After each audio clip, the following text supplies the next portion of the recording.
Hello, folks. Good evening. How are you today? You're welcome to another edition of Just Banter. My name is Habib Enyola, as usual, and we hope you've had a fantastic week so far. What's been happening all around the globe? Plenty things, plenty issues everywhere. First things first, we'll have to alert you in the initial that we're very, very sorry. Our guest had to cancel at the very last minute. He had a family emergency. So we don't know if he's still going to join us somewhere along the line, but he's had to postpone, at least in the meantime. Now, a lot of stuff has been going on all around the world. Right now, where I am, as a matter of fact, gale force winds outside, 90 kilometers, between 90 kilometers to 110 kilometers per hour. Yes, if you're outside to knock you down. It's that bad. But anyways, everybody's been alerted. There's a yellow category warning out there. So everybody's been alerted that you have to stay safe, stay inside, and make sure that, you're batten down the hatches so that you don't get into trouble, Anyways, now, we've been talking about a good friend of ours for a bit now, based on her campaign for rape. Her name is TY. And guess what? The video is out. Yes. It's hot. Like fire. I don't know if I should play it for you. Maybe I should play the teaser or I should play the main, I'm not sure which one of the two to do. I'll have to ask the producer if he can put that up, somewhere and see if we can watch that. But that being said, I'll play a small reminder on, for you to remember what that song sounds like. Hold on just a second. Say you hear the things where they happen. Say we no fit move as things don't they happen. See a dad don't end for coma. A chioma don't get amnesia. Say who away don't die. All the girls for street on the bagger. Cause bad guys stay for the area, oh yeah. Say bad boys stay for corner, oh yeah. And them talk say them go take it by force. Them go one day talk say no be them fault. Said I help me tell them. Say no excuse, oh. No excuse, oh. Your mama na woman, no excuse, oh. No excuse, No excuse, oh. So you all remember that song? That's from TY Official, the person we'll be telling you about. Please, please, please support her campaign. Let her get off the ground. Let's make this campaign happen. Let's make things happen. And for the campaign of going against the malady called rape. 25% of women under the age of 18 and 10% of young men under the age of 18 go through sexual abuse in Nigeria. Now that is an epidemic. It's way too much. Something needs to be done about it. So people need to talk about it a bit more. People need to push. People need to fight. People need to say, look, you know what? We need to protect our young ones. We need to protect our family members. We need to keep things on the down low. It is a crime, whichever way you look at it. No means no. So there's no excuse for it at any point in time. Now, because of, the issue around our guests, what we're going to be doing is we're going to be playing one of our, previous interviews. A lot of you missed it. So I'm sure you'd love to watch it again, just in case, you couldn't go to the YouTube channel to go and watch it and all that. And it is an interview with a school owner back in Lagos, and was a revelation. And I'm sure you'd like to hear what she has to say. So we're going to do that again. We're going to play that again for you, and you can watch that in the meantime. And we hope you enjoy it.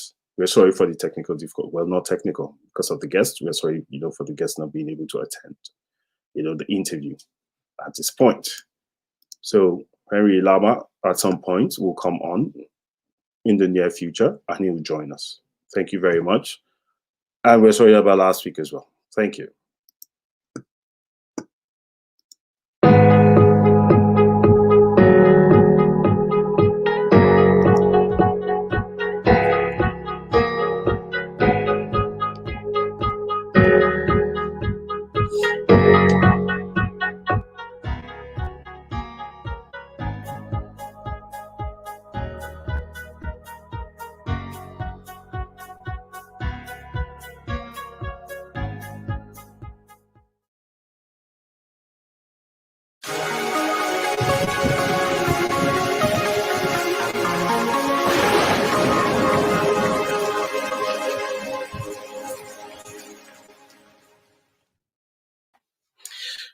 Hello, everyone. Good evening. How are you today? Hope you've been having fun. Hope you had a great, if you're a Muslim, that is, hope you had a great Barakat Salah, Idul Adha. Hope every one of you has been keeping safe. Hope you have all not eating too much meat, because remember, eat too much meat is not good for you. But I think Ram Good said is lean, so it should be a bit healthy. So probably a lot of people, would have had quite a bit of it. Anyways, hope you all had fun. I have had fun. Quite a few, interesting moments, throughout the weekend. Some good, some not so. But I mean, that's life. We all have different experiences at different points in time. A lot has been happening all around the world. Different people, talking about different things. But one thing that has come to the fore that we've been wondering, and really considering is the issue of schooling, education for the children.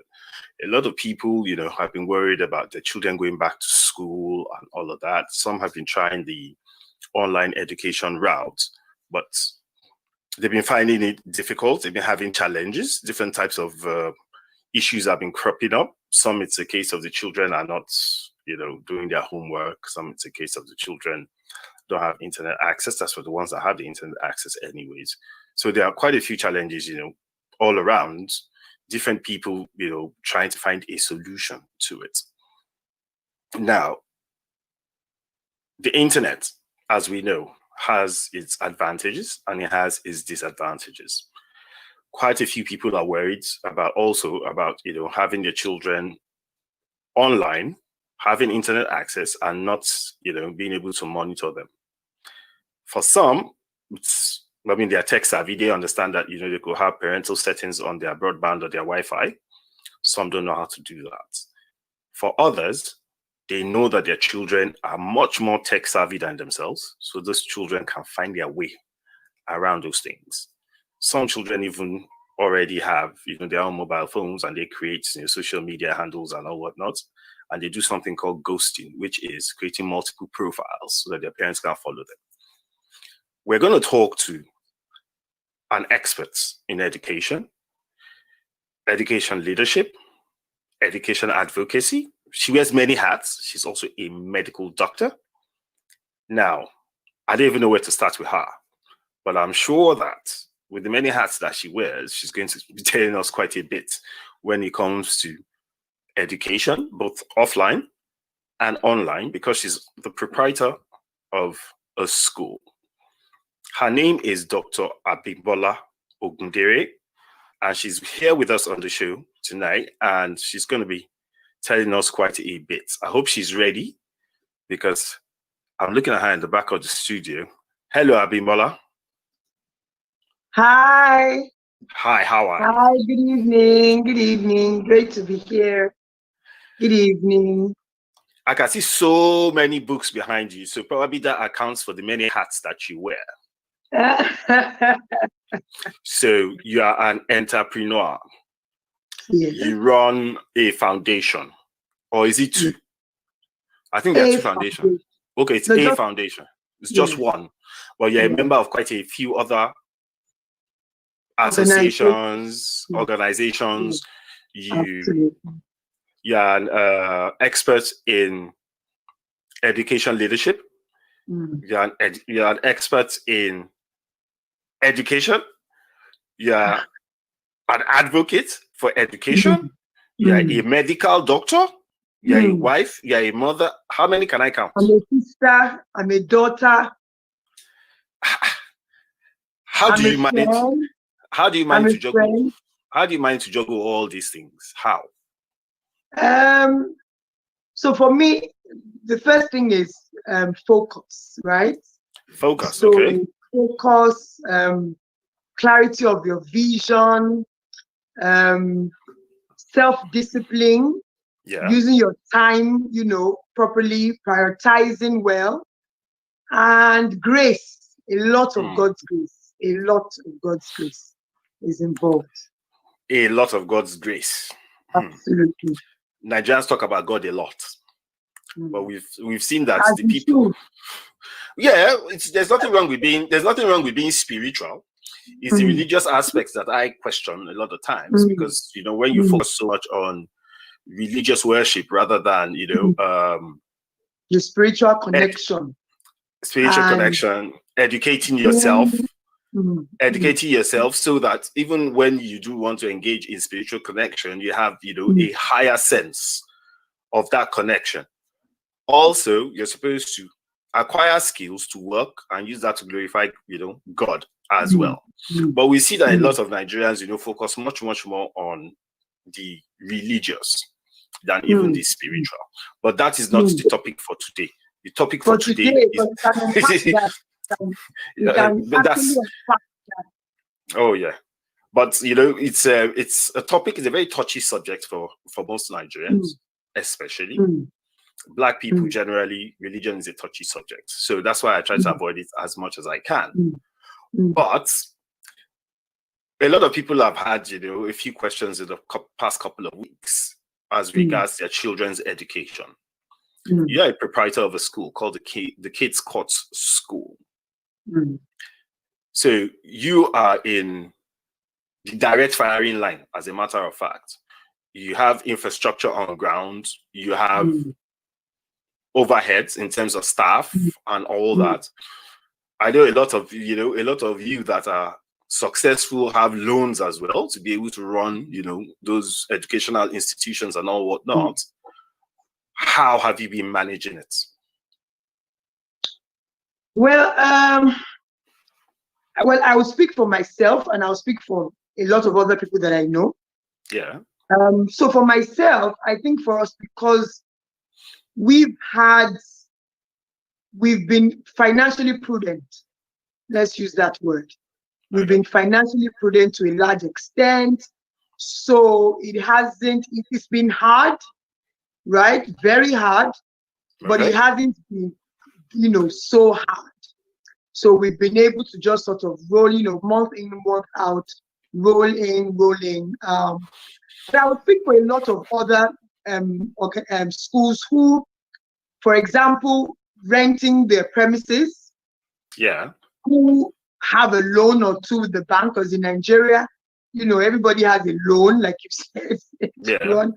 So they've been hit very hard, especially because at the start of the online phase in about April, a lot of parents, you know, I'm sure you heard about that, sort of refused to pay and thought it wasn't necessary to pay and schools should deploy that free of charge. So many of those, obviously, I've had a lot of, it's been tough. It's been quite tough, to be honest. So yeah, that's what it is. It's just been very tough. Because I was over at our school today, and the building is still there. The security people are still there. Yeah, thankfully. Thankfully, the building is still there. The building is still there. The security, you know, they have to be paid. You know, with NEP, you know, PHCN, we still have to pay PHCN. So all our bills and taxes are still coming in. Interestingly, so all our bills and taxes are still coming in. So the government has not given any respite, you know, towards not at all. So you hear about all these things in those fancier countries, but it hasn't happened in Nigeria. For now, but I did hear that, you know, the federal government was rolling out some palliatives, especially for small and medium scale businesses and stuff like that, so that, you know, it hasn't gotten to schools. It hasn't gone into schools. Yeah, like I said, it might happen tomorrow, right? Okay. Yeah. But it's there. Okay. So it sort of takes a bit of time.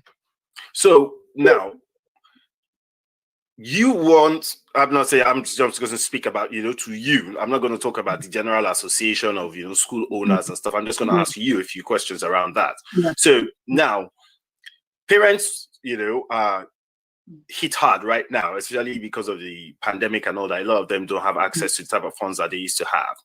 Private schools are known to be expensive, especially, you know, in Lagos, where the overheads for everybody are like sky high. I personally, I'm not sure I can afford to live in Lagos. Lagos is for big people, you know, so it's true. I run away from Lagos as much as I can because I look at it, I'm like, where do you pick all this money from? I totally agree. Yeah. So when when people look at it and they try to balance their expenses, and their children have been out of school for a while, they've been hit hard because of the pandemic, not being able to work, because a lot of people earn on a day-to-day basis, as a matter of fact. Now, is there no way, that the schools, could have collaborated with the parents to try to strike that balance so that that issue of school fees can be looked, at critically? No, but a lot of schools did, to be honest. Let's be honest. Yeah. So a lot of schools did go into dialogue with the parents and other stakeholders, and they came to a middle ground, a consensus or something, where many schools charged or asked for a percentage of the usual fees, right? So I think what the back and forth really was about was what percentage. So what percentage should we pay? So should we pay 80%? Should we pay 50%? Should we pay 20%? So it wasn't like parents were absolutely refusing to pay, right? But it was just what percentage, right? Because again, parents will calculate, they'll do the calculation. So we're not coming to school. So you're not putting on your gen. You're not paying your cleaners, the overheads, So they were really doing all the calculations, and they thought, okay, you know what? Let's pay a percentage. So to be honest, now if parents paid that, because it's a different question. Yeah. Because I know that a lot of schools still reported parents not being able to even meet up to that agreement in terms of the percentage to pay. I mean, rightfully so, because nobody saw the pandemic. Yeah, nobody saw the pandemic coming, absolutely. Yeah. And a lot of parents are they're entrepreneurs, making money daily.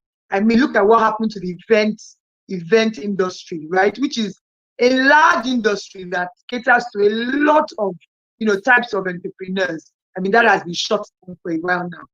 So yeah, so they did come to that agreement, but being able to pay it was a totally different story or kettle of fish. So now, your school, for instance, do you provide online tutoring for your students? Yeah, so we were able to successfully move our school online, teaching and learning online from the 20th, I think, of April all the way to the 3rd of July. So we're able to run about 12 weeks online successfully, and a lot of great feedback from parents. So we were able to do that. A lot of people were not able to do that, but most did. And I think most caught up. So maybe they didn't start in April. So you hear many schools started, in May. But after a while, just sort of caught up. Yeah, so we were. What was the uptake rate, for instance, in terms of percentiles of parents, who were able to push their children? Especially for us, was about 99%. 99. Yes. So for the parents, so now, okay, let me restructure that information.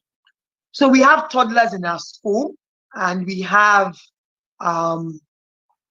children younger than 3.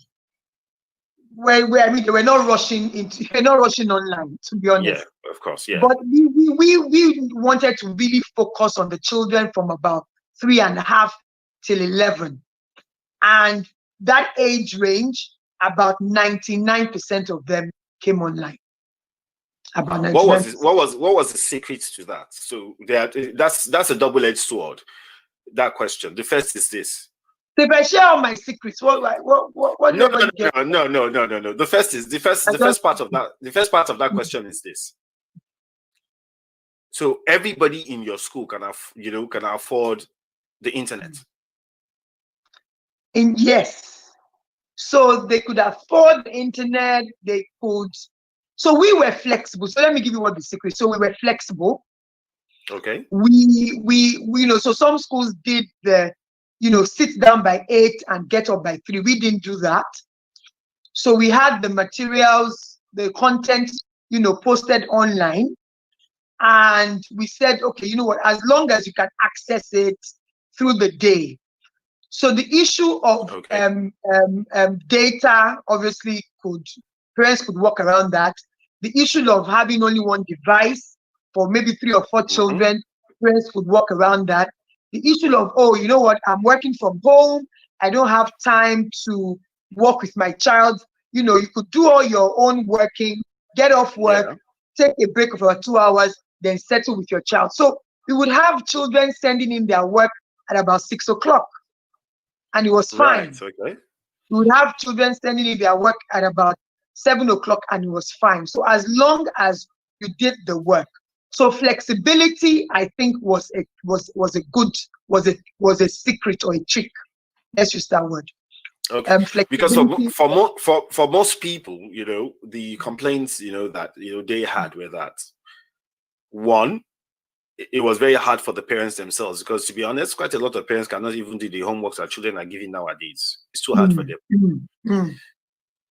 It's easy for them to calculate 20 naira plus 20 naira, but it's not easy for them to be doing 22 plus 36, the kind of, calculation. They can't do that anymore. You know what I mean? Pressure and all that. So I won't nod to that, because oh yeah, but it's reality. I mean, me myself, like, get me, but I'm enjoying this. Okay, I'm me, if you don't put a currency sign in front of the numbers, I can't do the addition or subtraction. It's not going to work. Most definitely, that one I know. You know what I mean? So I know that a lot of people have the same challenge as well. So doing that homework with those children was one challenge. The other challenge was even getting the children to log on themselves, assuming that the parents, did not have the time to monitor those children to go online. Now, the third part of that is this. A lot of parents are not technical at all. So they are not able to put passwords on their Wi-Fi to try to put, like an age, whatever on it. So that so that children will not be able to access some different, some types of, sites and content and all whatnot. Now, how what would you have suggested that such parents do? Because there are quite a lot of issues around this online schooling. A lot of people want to know their way around it. I think the very first thing is parent support, right? Not just as the schools should just not assume that the parents, like you said, know the difference between A and B with regards to technology. So what many schools did, including ours, is to create videos for the parents to say, okay, to get into this space, you can do A, B, C, and D. And then the parents will just sort of follow that. Now, another secret I would share with you that we did was our children had been online. So we used the Edmodo platform, and we had used it for about 2 years. So a child that is in primary 1 in my school can easily access that. So let's say from about primary 2, primary 1, they just came, So we had that running, and we're using that for a lot of flipped classrooms, right? So again, it was easy. So I have a daughter in primary 5. I mean, she didn't need me at all. She did not need me in any way. But that's also either a case of discipline or the content was engaging enough. So that's what I'm saying. So I'm coming down with, so with the list. So the first thing is parental support. The second thing is that, you can't take your children from 0 to hero in 2 seconds. So again, we all go back and ensure that now we know better. The children need to be engaged on those platforms. The third thing is how the content must be engaging. The content must be engaging, and it must be in bite size. The children don't want to sit there and be like, oh God, for hours.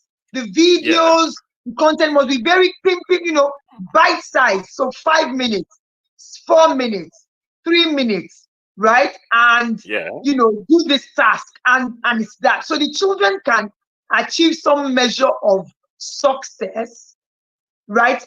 Quickly. So I can go and I can come back. I don't have to really sit there from beginning to the end. But again, it's age appropriateness. So because some children in secondary school should be able to at least sit for lengthier periods of time. Then another thing that we did was we had our teachers calling the families. Mm-hmm. So you don't come to, you don't show up online, a teacher calls you. So at the end of the week or after 3 days, a teacher calls you. Can I talk to Moyosola? What's happening, mommy? Are you okay? So again, back to that parental support and flexibility and just the quality of content, making it engaging, making it something that the children want to see. Because the truth is that the children are on their devices anyway. From beginning to the end. So why can't they be, why can't they be on your device? Right? Yes. So how engaging is your content? Yeah. That's what one of our viewers is saying, that the educational sector needs to make visual learning needs to incorporate visual learning permanently, even post-COVID. Absolutely. How prepared the general public is to the visual learning is another topic. Yes. Now, when we talk of visual learning, we are even going 3-4 steps ahead. First things first, the quality of teachers that you have, even in those private schools. I've had a personal experience where my nephew he changed schools, went to a new school. And in his first week in that school, he did not say a word to anybody, including the teachers. Not one word. He didn't utter a word. The following week, one of the teachers came to the house with him. As they were walking in, as in they got out of the car, as they were walking into the house, he started talking. And the teacher was in shock, as in that she thought, he couldn't speak. So we're now like, why did you think he couldn't speak? She said, because he had never said a word. So I looked at him and I said, what's going on? And he said, I don't like that school. Wow. I said, what don't you like about the school? He said, listen to her. Does she speak good English? He was talking about the teacher. She was standing right there. Do you understand what I'm saying? So now, yes, he's a cheeky boy, but the reality is this. Children will only operate in an environment where they're comfortable and where they're happy. So if you now want to get a child to take up education and you want that child to take on new skills, because that's what they are in that environment now. They can use their phones and computers at home, but when it comes to schoolwork, they are not used to that. How do you incorporate visual learning into the educational sector?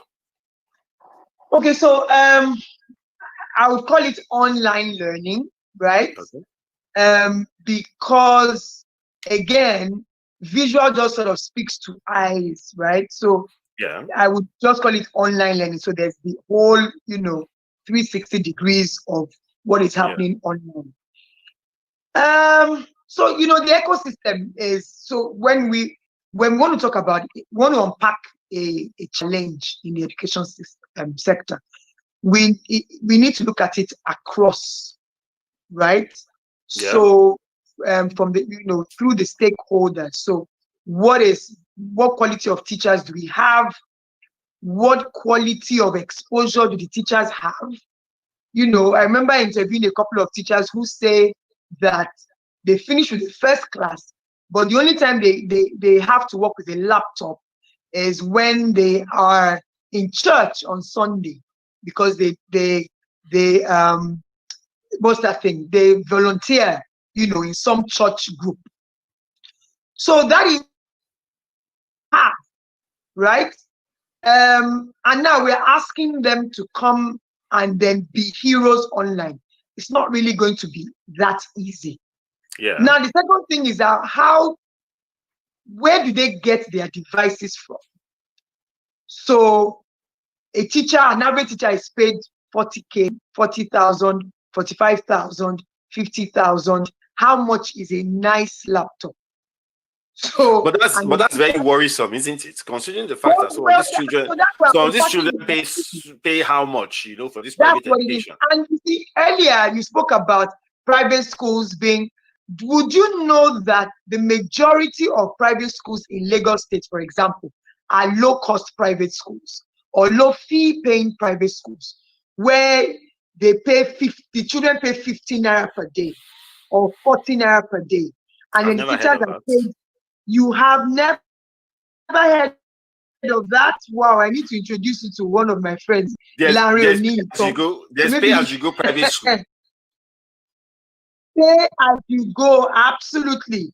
So those schools that say A for giraffe, you know, we put it online, we laugh. Those schools exist, and they are the majority. They are the majority in Lagos. That's the Facebook. So those schools, you know, we call abandoned schools. Schools at the back, schools under. They are the majority. Schools in someone's flat. They are the majority. Providing education in Lagos. But what are the regulatory bodies looking at, you know, for that to happen? Well, again, do we have enough public schools to accept all these children, right? You know, we don't have enough public schools. We do not have a lot of, and many of those schools are just very, very convenient for parents. So my child is just next door. So, you know, many of these people are the children, are the sort of children that also help their parents in a store or hawk something, you know. So there's really no time for you to be away for too long. You know, go and come back quick, sharp. So again, there's a whole unpacking of that. So, you know, these teachers get paid 5,000, 10,000 per month. What does laptop mean? When I have to pay for my house, I have to pay for my children, I have to eat, what does laptop mean? Right? So, like I said, it's a whole ecosystem around that. So now when we go to, so the quality of the teachers, the quality of the resources, what about data? What about PHC and power supply? What about, what about, there's a lot. So at times my teachers, and I'm talking about my teachers, they'll be doing video and you hear a rooster crowing. Somebody, you know, pimping somewhere, you know, bosses in bull, you know, hey, come on. So how is the society? How are we ready for that? Our viewers are still cracking up. They are still cracking up on the pay-as-you-go private schools. The messages are just flying. But they are. I can't believe that you don't know. Let me tell you, if you give a security man, and that's why many of us need to be. A lot of us are not aware of the realities of living life in Nigeria. If you give a security man, in Lagos is the challenge. No, I absolutely disagree. This is everywhere. I lived in Ilorin. I lived and worked in Ilorin. So you are telling me that there are no pay-as-you-go schools in Ilorin? For a few years. I can send a message to the Commissioner for Education right now from Kwara State. Please respond. Ask him. They don't have it. They don't have. Ask him. They don't what have. What do you mean? Kwara State is better regulated than that. So now, I'm not saying anything about regulation. I'm giving you the facts as they were. Now, let me tell you what it is. If you give a security man 500 naira, you know how they say, welcome, sir, hey, happy weekend, sir, happy, you know, all those things. Sir. If you give that security man it means you've paid for his child's school fees for 2 weeks. Really? Absolutely. 15 naira per day times 10. That's 10 working days, 2 weeks. So we need to understand the realities of that. Again, so back to what we're talking about. So online is not so easy to deploy. You know, it's not so easy to deploy because there are so many factors. Now, even the parents, do they have data? Are they interested? Do they think, you get people who say, you know, children cannot learn online. That's a waste of time. And that is why even during this pandemic, you see some parents sending their children to those schools still, because the schools are neighboring schools. So they carry their children and drop them there in the teacher's house, and the teacher is teaching them because they don't believe in online. They don't. What does that mean? So again, equity, access, these are the issues. Now, I used to think that I was pretty in touch, you know, with issues, especially social issues. I've always, you know, known people at the bottom because I get to relate, you know, with people fairly easily. and maybe I'm easy to talk to. People tell me stuff. This is a revelation. I have never heard of the pay-as-you-go private schools, one. Two, I have never heard that, people could actually come up with such a business model at all in the first place. Now, but it's a working business model. It's no, you see, the thing is this, yeah. From what I'm just running in my head right now, I can see the immediate benefits of running that model out and out. Several reasons. One, if you live in a city like Lagos, for instance, most people, like I said, earn on a day-to-day basis. Even for the ones that are lucky enough to have something coming in at the end of the month, a ballpark figure, kind of something, substantial, they still get to pay their rent annually. Now, paying that rent, before it used to be 2 years, standard. Now I heard that it is 1 year, but some will tell you have to pay a 1 year caution fee, or something as insurance, in case of damages and all that kind of stuff. So you still have that 2 years, Now, for them to gather that money together at all, to be able to pay that rent, that's a challenge on its own. For a lot of people, they take all sorts of loans to be able to do that. Now they do that. Then they now have the challenge of transportation. For those that don't own cars, the transportation fares fluctuate according to the seasons. If it's Christmas, they are dead. If it's New Year, it's another ball game. If it's Easter, they will have to walk maybe like 10, 40, 15 kilometers, kind of stuff. Now, for the ones that own cars, there are other challenges on the roads. Last man can just hold you for one reason or the other. You didn't commit any offense, but he has a target and he has to, meet his target, and then he, ropes you with one offense. Now, you tell somebody that's earning 200,000 naira a month, which is very rare in Lagos, I'm sure, that they should pay a fine of 50,000 naira for a traffic offense. So, out of all these things that we have, that we have laid out, where is that person supposed to get enough money to pay school fees of 300,000, 400,000 at once? So, paying on a day-to-day basis, I can see that being a fantastic business model, even though it seems unstructured. Now, the truth is, interestingly, so the schools where these low fee paying schools, the question we then need to ask again, or the question that comes up, is the quality. Yeah, that's exactly where I was going. That takes place there. Right? So I personally don't have a problem with that, but as long as they are teaching the children and the children are becoming and learning and able to apply what they have learned for their own benefit and the benefit of their family and community and society at large, it's not a problem. But there's always that question mark coming up saying, what's the quality like? Because like I said, these are the kind of schools that you see under different places, maybe under a staircase, on the top of a roof, at the back of somewhere, over a gutter, so it's like that. Yeah. This is sad. We'll be right back after this break, and then we'll continue with Dr. Ogundere. So many things coming to light. I've never heard this kind of thing before. Trust me, this is absolutely amazing. We'll be right back.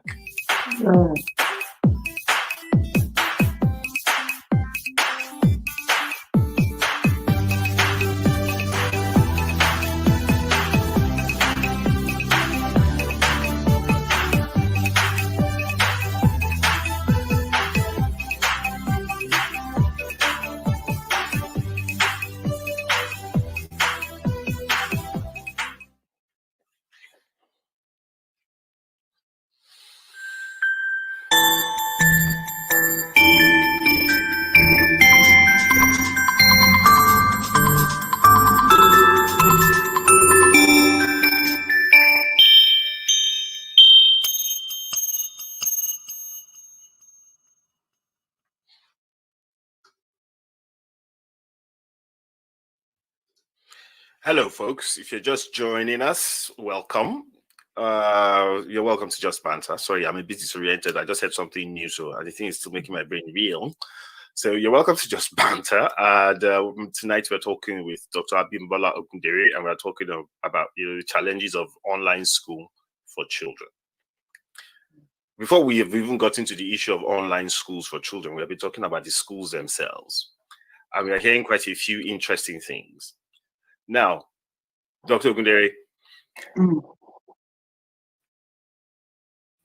online schools. One, it seems like a form of segregation on its own. Why? Because it's only private school probably will be able to afford the online schooling. Now, even those private schools, like some of the ones that you have just mentioned, that the pay-as-you-go private schools, definitely they can't implement online school for their children. Now, why should any government allow that level of segregation to take place? Okay, so the truth is, now just to dial back a bit, so a couple of those low fee paying schools were able to what's the word now? Push out online learning using WhatsApp, because again, online learning is not necessarily those big Google Classroom, so they were able to share that information via WhatsApp, right? And have that's very innovative. Time. Oh yes, so come at a send the videos or send the whatever. The parents come at a certain time, share with their children. Again, maybe with a bit of flexibility, and it's been reported to have worked in certain places, right? So that, just to put that in there. Now, the reason why the government should allow, again, it's a two-edged sword, right? Once you allow some people to keep going, there's some people will be left behind. Yeah. But then again, should everyone be left behind, or should everyone be slowed down because some people cannot move forward? People would argue. So there are two types. There are two schools of thought, and people have their arguments. Is it the chicken or the egg? For me, yeah. So for me, it's as best as possible. There are other ways to conduct remote learning, right? So it doesn't necessarily have to be online. Yeah. So remote learning can be conducted in various ways. So if the government can explore other ways to go on with learning remotely. So some people are doing TV and radio. Some people are creating the packets, printing them, and sending them using the newspaper routes, right? So, people are just dropping, so primary 3, primary 4, blah, blah, blah, like that.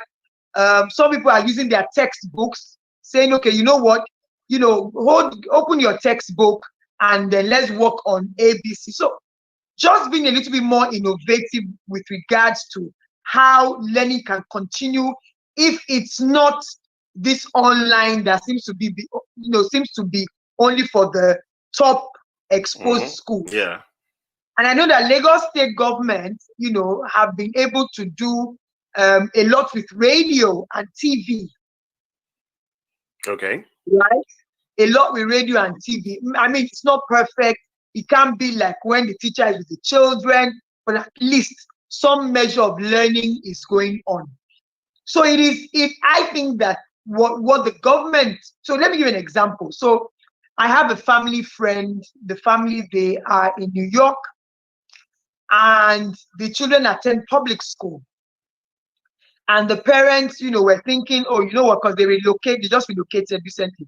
So they're just thinking, oh my goodness, how do we buy laptop? And the school called them to come and get laptops from the school. Right? So we what it is for me is that this is just glaring to say, our government and our people and our education sector should be at a level, but it's obviously not there. It's far from it. Yeah, so what I think we need to do now with the pandemic is to say, okay, how do we get to where we need to get to? So that if this sort of thing happens again, because again, this is just a pandemic. There are countries where they are hit by tsunamis, there are floods, there are earthquakes, there are different problems. I mean, things are not happening like that in Nigeria, we bless God. But this is a pandemic. What sort of measures must we have in place for real-time education when there's no problem? and education in the time of conflict and emergency. Right? So this is what we need to be thinking about. So not short term, because again, as a country, we think, oh, short term, yeah, let's quickly do this. But what are the proper systems and measures we should put in place? Personally, I think learning should, if learning can't go on, it should be allowed to go on. And I'm not saying that because I own a private school. I'm saying that because, you know, children are already getting into all sorts of stuff, being at home and not doing much. Yeah. We're hearing about increasing rise of pornography, watching, you know, all sorts of things that children are getting into because they just wake up in the morning and they have the whole day not doing much. So learning should be allowed to go on. There's the issue of equity, but that's why they are a government. A government has a government should be like Superman or Superwoman. They should just come, beam, and deploy. That's what the government should do.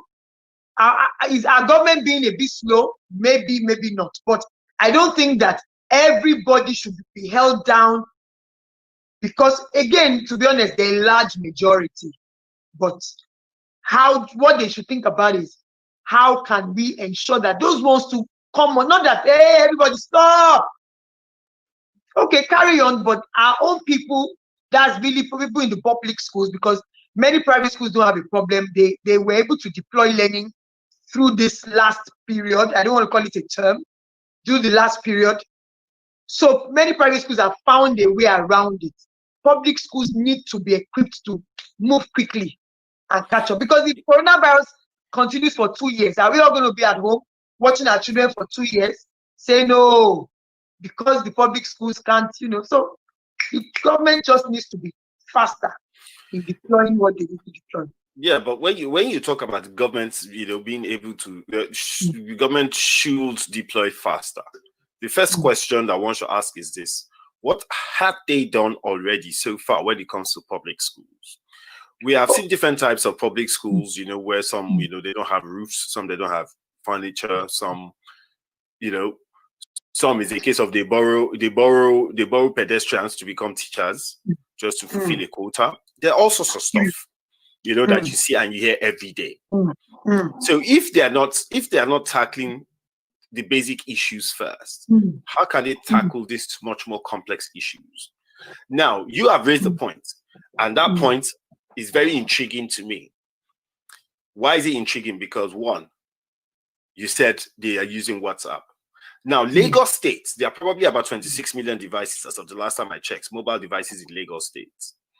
If there are 26 million devices in Lagos State and roughly half of that, have internet connection or they subscribe for data, that means that on the average, 3 to 4 million children can go to school using WhatsApp. How come the government doesn't have this data? I don't know if you understand what I'm saying. So, in my own opinion, they're not being proactive enough. They're not being proactive enough. I think, you see, again, I would not outrightly say that they're not being proactive enough. Okay. I just feel that they need to find a solution that will work, and they need to find it quickly, right? So maybe that might be proactive enough. Maybe I'm just trying to say it in a nicer manner. So they need to find a solution that would work. Again, like I said, they are the government, right? Government. Is that not why they are the government? Yeah.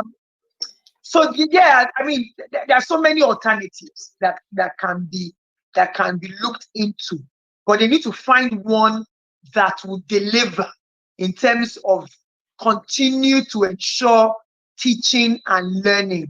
That learning needs to. So that's all, because again, you can try to do something and that just falls by like pouring water in a basket. It doesn't meet anything. Nothing is working. So you deploy all your resources for that, and it's almost like you didn't do anything. Yeah. So they need to come together. They need to sit down and then figure out what. There are so many alternatives, in terms of remote teaching. So what would work? What would work? But I think that we need to understand that learning I feel like the people that say that the children can lose a year do not understand what happens to many children who lose that year because of JAM, for example. Yeah. Right? So, you know, children that get to the point of JAM, and you know how we say JAM jams them, and they don't get into universities. They don't know the sort of, you know, things that those children, you know, could, you know, the fact that the children come out of that alive. The psychological trauma. The psychological trauma could be quite daunting, yes. I mean, beyond the psychological trauma is the fact that the devil has work for idle hands. Oh, yes. Back to the religious focus for Nigerians.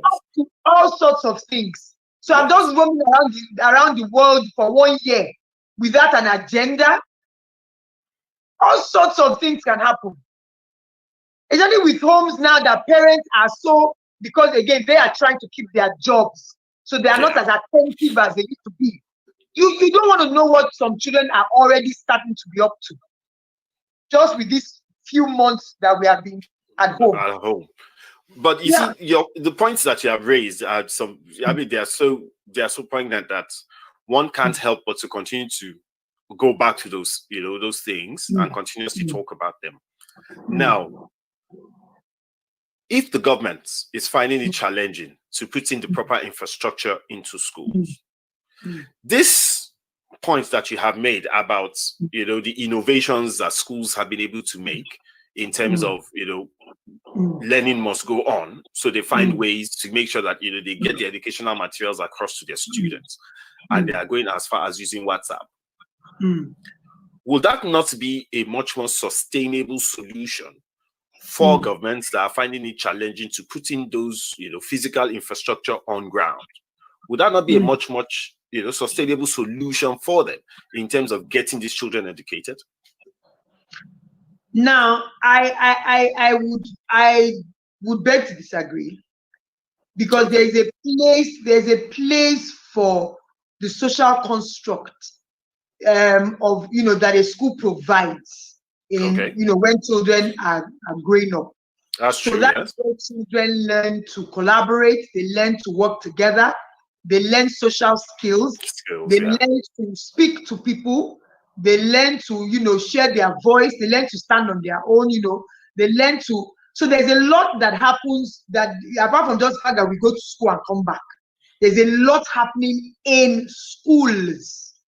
And that is why, even when as adults we take online learning, right? You know, because I'm in the middle of some online program you know, with Harvard now. There's that you must comment on somebody else's post. You must like somebody else's post. You must, you know, somebody, you know, you must respond, because there's a place for social, you know, that social interactions. Yes, social interaction, exactly. You know, in being alive. So, you know, talk less of when we are seeing it with children. I have my 5-year-old telling me many times that I feel so bored, I'm lonely. Yeah. Do you know what I mean? Because it's used to going into a classroom where there are 25 children and there's so much. Ryan did this thing. Hey, this person, who is your best? You know, best friends are changing. Somebody is not my friend again. Somebody is my friend. My teacher said this. You know, it's part of growing up. So we then say that remove that forever. What the government should do is the government should use the money that has been allocated for education, use it for education. But that budget the budget for those for that education, those budgets, when you look at some of them, they are hilarious. Let me tell you something. If we start if they give us 2% or 10%, and we start by using all the 10%, not 10% reduced to 0.5% for education, we will be moving gradually ahead. We will be there, you know, we after a while. I remember when I say this a lot. I remember when Governor Fashola came into office. Yeah. And all these public schools in Lagos State, he renovated them. And those are these buildings that and he used, you know, those durable, sustainable products of, you know, materials. And those are the buildings that we're still using now, how many years down the line? Come on. It's totally possible. Just that some people just decide not to use the money for what we're not talking about giving the, putting the public schools, giving them interactive whiteboard. I don't think there's a problem. No. But can they have a roof? Come on. Exactly. Can they have a roof? Because they have roofs, they don't have furniture. They have a blackboard? Can they have windows that work? How much is that going to cost? Because as far as I'm concerned, if you tell a child in Sokoto remote learning, probably what he will understand to be remote learning is that they are sitting under a tree and their teacher is standing outside the shade of the tree. That is the remote aspect of it. Now, this thing seems to be quite widespread all over the country, all over, everywhere you turn. Education doesn't seem to be a priority. We play mouth service, lip service to educate. We don't put our money where our mouth is. If we really truly understand that education is important and it is for liberation and freedom, it gives people a chance. Yes, I agree. It empowers people. And I tell people that I feel like in Nigeria, there is a concerted effort. There's an effort to not educate the populace intentionally so that they don't, become great. That is my own opinion. Because what does it take? I mean, look at our partner Ghana or our neighbor Ghana. What does it take to roof a public school? I would agree with you, because when you say that it seems like it is done on purpose, because I remember that most of the people who are in government today benefited from free education. Exactly. Absolutely. Practically all of them. Only a few of them that schooled abroad did not benefit from the free education. As of the time I was getting into the university, I went to Federal Government College, so we did pay, because I was, a step, removed from private schools, but also from public schools. By the time I was getting into ABU Zaria, they were increasing the meal tickets that were part of your bursary. They were increasing it from 25 naira to 100 naira. Of course, that doesn't exist today. People don't even know that type of thing. They don't even know that type of stuff ever existed at all in the first place. Do you know what I'm saying? Whereas the ones who are over 55 actually got free meals in their universities. University of Ibadan, University of Ife, and stuff like that. Now, Jack Conde spent only 4 years as governor of Lagos State. And he built all this what we call Jack Conde infrastructure that it was. So he built Jack Conde Estate, he built Jack Conde schools. Because I remember clearly. I remember clearly that we were told that if you schooled in Lagos State and you did not go to a Jack Conde school, you would not get admission to a Federal Government College. So I had to leave a private school and go to the public school. Yeah. So I being a product of your public school. Yeah, because what happened was before he came on, there used to be morning and evening school. So some children will go in the morning, and then some because you just didn't have enough schools, right? And then built all these schools so that at least everybody can go to school in the morning. Now, if one person can do that, in a short period of time, right? I'm hoping it was Jack on there. I don't know, but I know that there was one governor that came in and they just put an influx of schools, enabling everybody to do morning school. That was Alhaji Lateef Jakonde, yes. Exactly. So now, if he did 4 years and did that, so like I said, we should stop doing this. Oh, there's no money. We should stop it.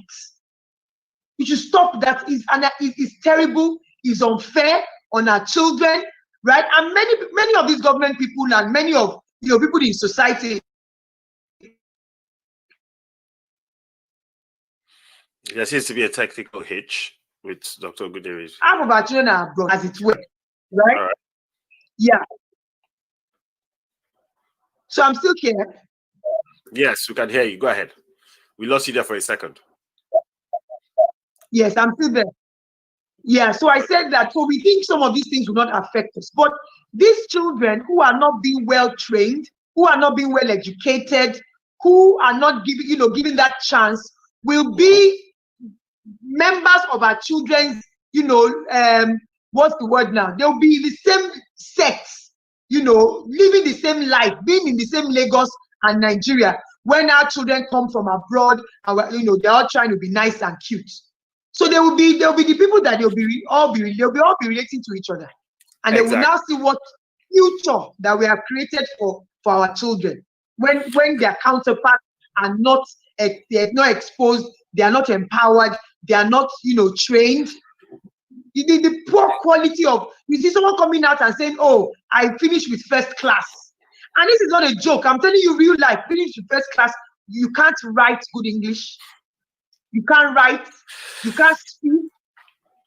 Unfortunately, most of them will be watching Big Brother right now, so they won't hear what I'm going to say or what I'm about to say. So again, some of these things. I hired and fired 6 of them last year. They could not construct a business sentence, and they finished with first class. They finished with 2-1. Absolutely. Now, I don't know whether they are the ones to blame or the government is the one to blame. But what I public, you see, I tell people, no, let me tell you something. Let me make something quickly clear. So I don't like to blame the government. I blame the people. Because you see, there's a certain level where you allow something to be done to you that it becomes norm. Yeah. So we, the people of Nigeria, we have allowed this to be done to us, and we have not done anything about it. So it's not government. It's not government. It's the people. So it's the people of, you know, because we like to blame government. We are the ones that are government. My auntie, my uncle, my sister, my neighbor, somebody I went to school with. Yeah, they are the government. So what is the government? We are. So it's the people of Nigeria. When things are, you know, when we are, there's a disservice. There's a word I'm looking for. When something is being done to us and we are accepting it, you know, what we allow continues to grow. And that's what has happened in Nigeria. You know, it has continued to grow, and we are where we are. We are where we are. It's unfortunate that we are so limited by time, because I can see that this conversation is evolving as we are going along. Absolutely. Now, the issue of education has always been a touchy subject all over the country. A lot of people do know that education is, in your own words, liberation and freedom. But how, you know, or their approach to it seems to be the challenge, which you have just highlighted again as well. Some of us think that it has to be the responsibility of government. Some of us believe that it is the responsibility, you know, of parents. Why do they think it's the responsibility of parents? Children go to school for only 8 hours a day. The rest of the 16 hours are spent in their home environment. An assumption, because like you said again, a lot of these children help their parents in stores or whatever, but they still have close interactions with their parents for much more time than they are in schools. Now, the issue of control when it comes to online school is the primary challenge that the people that can afford their children to school online, that's the primary challenge that they have, because they themselves cannot take out the time to put the proper checks and balances in place. Now, I know a few people that have homeschooled their children, and their children came out in excellent shape, as in absolutely excellent shape. So it goes to show that if you do pay attention, whether it is remote schooling or physical schooling, your children will come out the way you want them. Absolutely. Yeah, I totally agree. On that note, Dr. Ogundere, one message from you to the parents out there who are having these challenges with online schooling. What do you suggest that they do? So parents need to understand that they are their children's primary teachers, and whatever it is that schools can do or cannot do, the responsibility of ensuring that your children are well educated still falls on your shoulders or at your feet, for lack of a better word. So you cannot outsource that. You cannot outsource. It's a huge part of parenting. It's a huge part of parenting, and that's why you are parents. You cannot outsource that. So the school can get to a point, but every other thing, it's you as a parent that needs to ensure that every other thing falls in place and your child becomes a wholesome individual. That's it. Thank you very much, Dr. Ogundere. We hope we'll have you. Thank you so much. At some point to continue this, I really enjoyed myself, evolving discussion, so that people, can learn a bit more from your wealth of experience. How long have you been in education? 11 years. 11 years. Yes. So you left the medical practice and faced education. Yes. Well done. I admire you for what you've done so far. Thank you so much. Thank you so much. You have a great evening. And like I said, we hope to bye, everybody. Thank you. It was such a lovely episode. And I must say that you're an awesome host. So let me just do that. Thank you very much. You made it quite appreciate that. Thank you so much. Thank you very much. Bye then. Yeah. Have a great night. So, we've been discussing with Dr. Abimbola Ogundere on the challenges of online school for children. And as usual, this is just banter. So, of course, the topic evolved. Now, we all owe ourselves, a social responsibility to think about how our children are getting educated. We also owe ourselves a social responsibility on what it is that our children have access to in terms of going online. For a lot of children, something I learned today, averagely, a 10-year-old child has access to a mobile device now. A lot of parents give their children either a mobile phone or an iPad, something to just keep them quiet, keep them engaged in one corner or whatnot. These children know far, far more about these devices than you do. I don't know if it's a chip that is implanted in their brains when they are born, but it just seems as if as soon as they're giving birth to them, boom, they understand technology. Or maybe it is just human evolution. Now, you have to be careful. According to some statistics or some data that I was given today, much earlier today, 43% of children under the age of 13 have been exposed to pornography. Yes, you heard that right. 43%, just today. Now, what that basically means is this: people are not paying enough attention. They might not have access to the pornography directly, but they get to interact with strangers through games and all sorts of stuff that you see online, all sorts of interaction, mechanisms that are put in place, to get them to mingle socially or remotely or whatever, digitally. Via those strangers, they get access to some of these things, and that is why a few people have this challenge of online schools for children, because they look at it and say, look, you know what? I just don't want to give them access to digital devices. Now, we can understand that, we can relate with that, but these are tough times. Times have changed. We have the new norm now.